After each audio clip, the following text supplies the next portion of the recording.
So we're going to start with I'm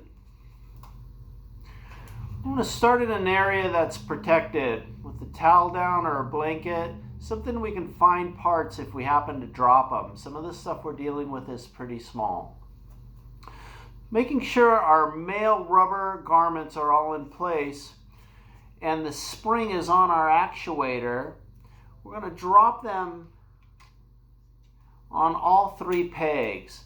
Now we're not worried about that spring lining up with the notch, because when we first start our car, the spring's going to rotate 360 degrees in one direction and then 360 degrees back. It's going to self-locate and drop into the tabs.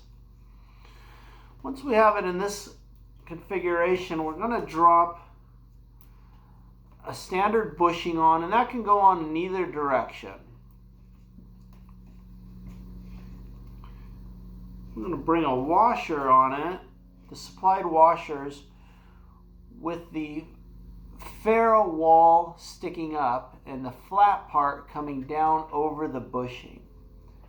You can see where the notch is for our C-clip, so we have to depress it down a little bit to expose that.